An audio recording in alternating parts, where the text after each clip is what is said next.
तो शिव महापुराण की कथा कहती है 33 कोटि देवता में अगर कोई देवता सबसे ज्यादा समय अगर किसी को देते हैं तो भगवान देव अधिदेव महादेव अपने भक्त को देते हैं, भगवान शिव देव।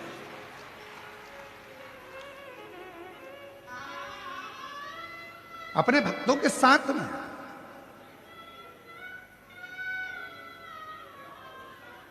कोई मंदिर नहीं है जिस मंदिर में भगवान को छुआ जाए।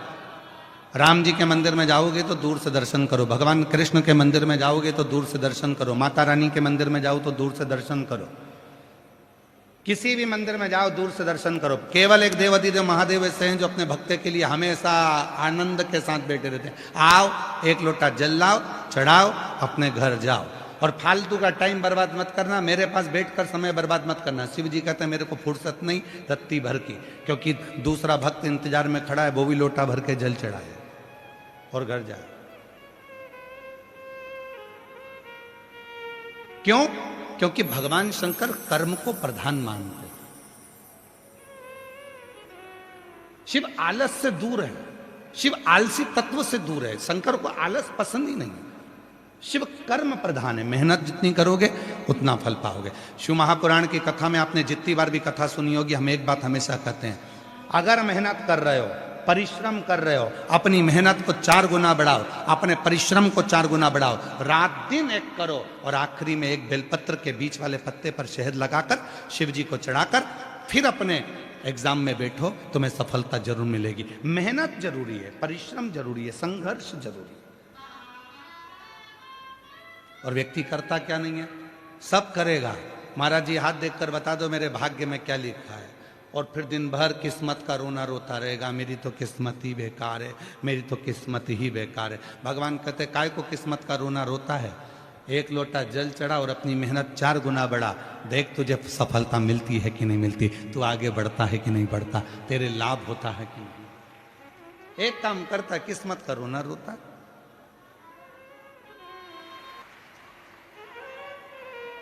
बोलबम का नारा है, इतना धीमा बोलोगे तो कल्याण तुम्हारा है, थोड़ा जम के तो बोलो, बोल बम का नारा है। श्री शिवाय हार हार।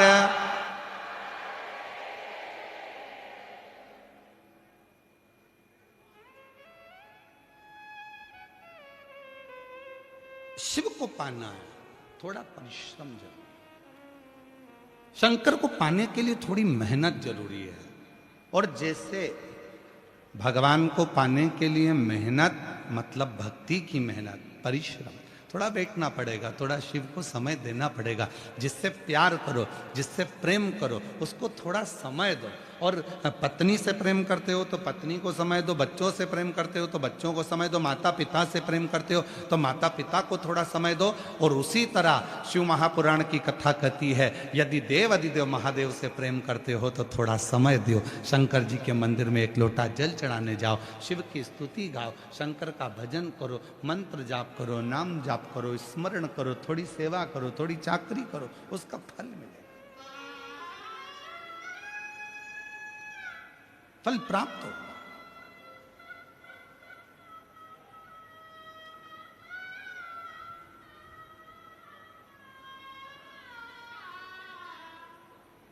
चले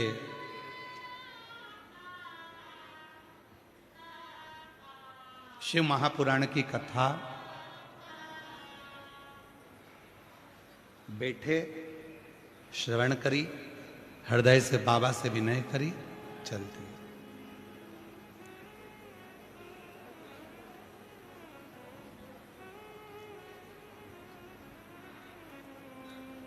केवल एक देव अधिदेव महादेव 33 कोटि देवता में एक ऐसे देवता हैं जिनको तुमसे कोई वस्तु की चाह नहीं है, उनको तुमसे कुछ भी नहीं चाहिए। आप जल चढ़ाएं तो ठीक है, ना चढ़ाएं तो ठीक है, आप एक पुष्प भी भगवान शंकर को दें तो ठीक है, ना दें ठीक है। कई लोग कहते हैं भगवान अगर तुम ऐसा करोगे तो भगवान अपमान हो गया, भगवान का अपमान हो गया तो भगवान तुम्हें बद्दुआ दे देंगे, श्राप दे देंगे। शिव महापुराण की कथा कहती है देवों में भी एक देव हैं जिनको महादेव कहा जाता है, और भगवान देवाधिदेव महादेव भगवान शिव हैं, जो कभी बद्दुआ नहीं देते, जो कभी अपशब्द नहीं कहते, जो कभी तुमको श्राप नहीं देते। भगवान शंकर एक ऐसे हैं, तुमने जल चढ़ाया ठीक है, कुछ गलती भी हो गई ठीक है, कुछ त्रुटि भी हो गई ठीक है, क्यों? क्योंकि उनका नाम भोला है। वो तुमसे, तुम्हारे बीच में रहते हैं, तुम्हारे साथ रहते हैं, तुम्हारे संग रहते हैं। थोड़ी बहुत गलती स्वीकार। और जब हम परिवार के साथ में रहते हैं, परिवार के बीच में रहते हैं, तो थोड़ी ना थोड़ी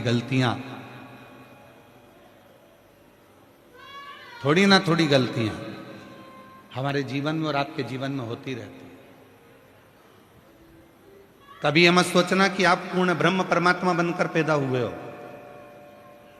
हर एक व्यक्ति से गलती हो। ऐसा संसार में कोई जन्मा ही नहीं जिसने गलती ना करी, और गलती होना चाहिए। जिसको मानव देह स्वीकार करे और उस गलती को सुधारने का प्रयास करे।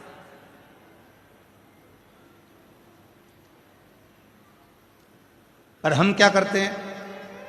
दूसरे का उदाहरण देते हैं, उसकी बहू अच्छी है, उसने एक गलती नहीं करी, उसकी सास अच्छी है, उसने कोई गलती नहीं करी, उसका बेटा अच्छा है, उसने कोई गलती नहीं करी, वो ऐसा है, उसने कोई गलती नहीं करी। पर शिव पुराण कहती है ये मानव की देह गलती होती है और होना चाहिए, सुधारो, कैसे ना कैसे उसको सुधारने का प्रयास करो।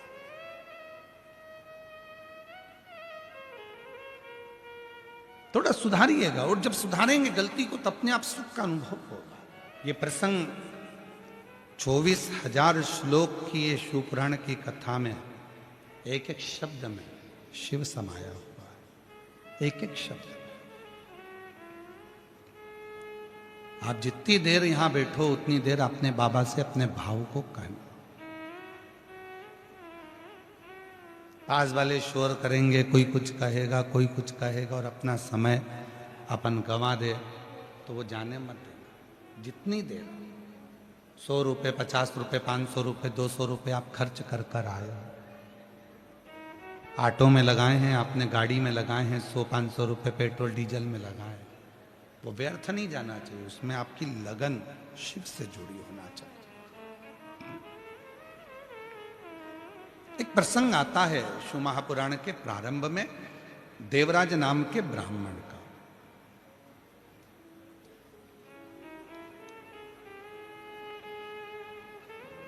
ब्राह्मण के घर में जन्म लेने के बाद भी वो ब्राह्मण तत्व को धारण नहीं कर पाया। भूल गया था कि मैं ब्राह्मण हूं। ऐसे संसार सागर में ना जाने कितने लोग हैं जो मनुष्य की देह धारण कर लेते हैं, मानव का शरीर धारण कर लेते हैं, मनुष्य बन गए, पर मानव तत्व को भूल जाते हैं। मानव देह का स्मरण नहीं कर पाते।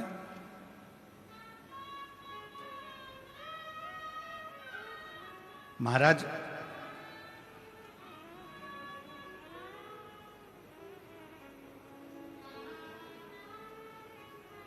कितना सुंदर शिव महापुराण की कथा में तुमरुका जी चंचुला देवी को कह रहे, किसी मंदिर में नगाड़ा नहीं बजा सकते, मत बजा। किसी मंदिर में घंटा नहीं बजा सकते, मत बजा।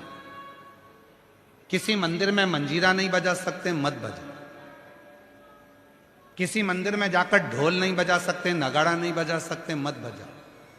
पर शिव पुराण की कथा कहती है 5 ऐसे हैं जिनके चेहरे पर यदि आपके द्वारा मुस्कुराहट आ जाए तो समझ लेना कि आपकी जिंदगी नगाड़ों से, ढोल से, मंजीरे से और खुशियों से भर गई। 5 ऐसे। पहले नंबर पर है मां, दूसरे नंबर पर है पिता, तीसरे नंबर पर है बेटी,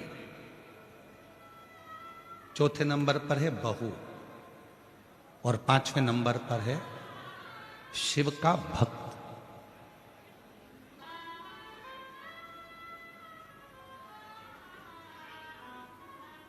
ये 5 है। आप मंदिर में नगाड़ा नहीं बजा सकते, मंदिर में जाकर आप ढोल नहीं बजा सकते, मंदिर में जाके घंटी नहीं बजा सकते, मंदिर में जाके मंजीरा नहीं बजा सकते। दुनिया की यदि सारी खुशियां आपको आपकी जिंदगी में चाहिए तो इन 5 को प्रसन्न रखने का प्रयास करो। इनके चेहरे पर स्माइल होना चाहिए। तुम्हारे घर के बुजुर्ग माँ, तुम्हारे घर के बुजुर्ग पिता, तुम्हारे घर के अंदर रहने वाली बेटी, तुम्हारे घर में आने वाली बहू और तुम्हारे घर में आने वाला कोई शिव भक्त जिससे तुम मिलो, उसके चेहरे पर प्रसन्नता होना चाहिए। समझ लेना कि तुम्हारी जिंदगी की सारी तरक्की तुम्हारे सामने। घर में माँ की आंख में आंसू हैं तो तुम मंदिर में कितनी भी जोत लगा लो, मंदिर में कितना भी अभिषेक कर लो, कितनी भी पूजन कर लो, कितनी भी अर्चना कर लो, सुख नहीं मिल सकता। घर के अंदर पिता की आंख में आंसू है तो सुख नहीं मिल सकता। घर की बेटी अगर तुम्हारे लिए रो रही है, घर की बेटी की आंख में अश्रु है तो तुम सुखी नहीं रह सकते। और याद रखना, घर में आने वाली बहू की आंख में यदि आंसू हैं तो तुम खुशी नहीं रह सकते। और कोई शिव भक्त तुम्हारे सामने अपने दुखड़े को कहकर रोए। वैसे तो शिव महापुराण की कथा कहती है कि किसी भी शिव भक्त को कभी किसी के दरवाजे पर जाकर अपना दुखड़ा नहीं कहना चाहिए। क्यों कहो?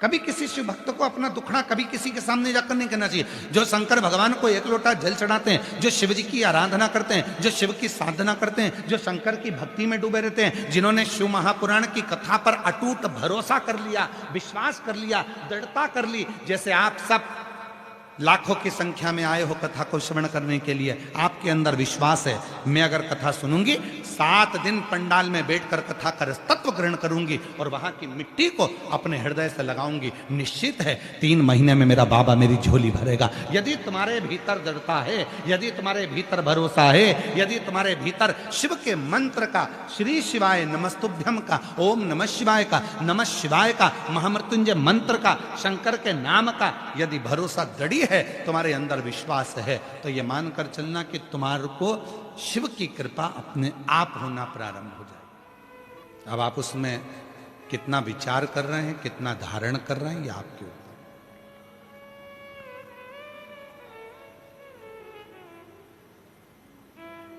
पीने के लिए दुनिया भर का अच्छा अच्छा रस, फलों का जूस, ड्राई फ्रूट्स, सब कुछ मेरे ईश्वर ने दिया और उसके बाद भी हम गंदा भोजन करें, व्यसन करें, तो ये शिव को स्वीकृति नहीं है। देवराज नामक का ब्राह्मण के घर में जन्म ले लिया, ब्राह्मण कुल में जन्म ले लिया, पर ब्राह्मण कुल में जन्म लेने के बाद भी ब्राह्मण कर्म नहीं कर पाया। पर इसकी जो माता जी थी, जो प्राण छोड़ चुकी थी, उस भले वो जीवित थी, जब तक वो जिंदा थी, जब तक वो जीवित थी, रोज मंदिर में जाना, 1 लोटा जल चढ़ाना, शिव जी के मंदिर में जाकर भगवान शंकर की साधना करना। प्रतिदिन शिव के मंदिर जाती हैं, शंकर को जल चढ़ाती हैं। प्राण छूट गए, चली गई, मर गई। अब ना इसकी माता है, ना घर में पिता है, अकेला।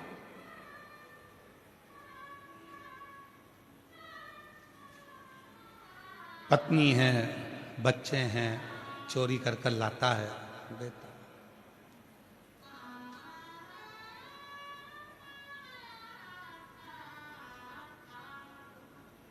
दुनिया में सबकी तरक्की होती है, पर चोटों की कभी तरक्की नहीं होती। चोट्टा चोट्टा ही रहता है, इसका प्रमोशन ही नहीं होता। लाखों की चोरी कर ली, ना जाने कितनों का सामान चुरा लिया, तो भी आज तक पेट नहीं भराया, फिर चोट्टा वहीं खड़ा था और वैसा की वैसा ही था। चोर चोर है। और हम तो आप लोगों से भी निवेदन करेंगे, शिव महापुराण की कथा में आ रहे हो, फिर निवेदन है, मेरा बाबा तुम्हारी सोने की चेन नहीं देखेगा, मेरा बाबा तुम्हारा सोने का मंगलसूत्र नहीं देखेगा, मेरा बाबा तुम्हारे सोने के कुंडल नहीं देखेगा, मेरा बाबा तुम्हारा कटे हुए सेवफल का मोबाइल नहीं देखेगा, एप्पल पेप्पल नहीं देखेगा, मेरा भोले बाबा तो तुम्हारा दिल देखेगा। इसलिए सोने की जितनी भी कीमती कीमती सामान है अपने अपने घर में छोड़कर आना। मेरा भोले बाबा तो खुद डायमंड है, उस डायमंड को लेकर घर जाना। अब मालूम पड़े सोने के हीरे के कुंडल पहन के आई और 4 घंटे से ऐसी दबा के बैठी, ऐसी पड़ोसन बोल भी रही है, क्यों ऐसी क्यों बैठी है? हीरे के हैं। तो उसने कहा पहन के क्यों आई? अब पहनना भी जरूरी है, दिखना तो चाहिए।